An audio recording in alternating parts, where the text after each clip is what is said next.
மௌன செயற்குழு மறைக்கும் உண்மைகள் என்ற தலைப்பில் திரு மருது அழகராஜ் வெளியிட்ட செய்தியில், தொடர்ந்து ஜெயிக்கிற திமுக கூட்டணியில் இருந்து தொடர்ந்து தோற்கிற எடப்பாடியின் ஓட்டை படகில் வந்து ஒருவரும் ஏற மாட்டார்கள். சீமான் வந்து எங்களை காப்பாற்றுவார் என்னும் இயக்கத்தில் இருக்கின்றனர் எடப்பாடி ஆட்கள். அட பரிதாபமே. ஆனால் அவர் கூட்டணிக்கு வரமாட்டார். அப்படியே வந்தாலும் அவரது கட்சியால் எடப்பாடி கட்சிக்கு எந்த பயனும் இருக்காது.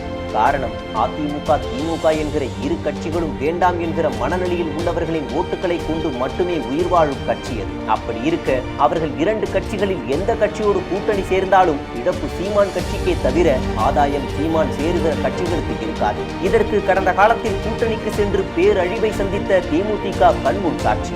அடுத்து எஞ்சியிருப்பது பாஜக முன்னெடுக்கும் என்டிஏ கட்சிகள் மட்டுமே. அவர்களை பொறுத்தவரை சமீபத்திய நாடாளுமன்ற தேர்தலில் ஏறத்தாழ 18% எட்டிவிட்ட நிலையில் அப்படியே அதிமுகவுடன் கூட்டணிக்கு சம்மதித்தாலும் அவர்கள் கூட்டணி ஆட்சி என்கிற நிபந்தனையை நிச்சயம் முன்வைப்பார்கள். அது மட்டுமல்லாமல் தங்களது என்டிஏவில் அங்கம் பெற்றிருக்கும் OPS தினகரன் போன்றவர்களை கூட்டணியில் ஐக்கியப்படுத்தவே பாஜக விரும்பும். இதற்கு நிச்சயம் எடப்பாடி ஒப்புக்கொள்ள மாட்டார். அதனால் எடப்பாடியோடு என்டிஏ கூட்டணி என்பது குதிரை கொம்புதான்.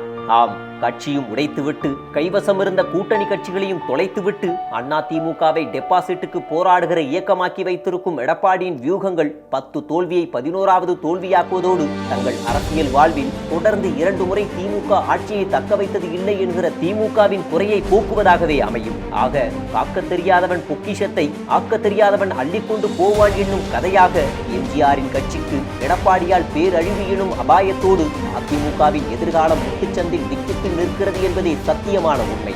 இதனை எடப்பாடி என்கிற மௌன செயற்குழுவின் வாய்ப்பூட்டு சட்டங்களால் ஒருபோதும் மறைக்க முடியாது.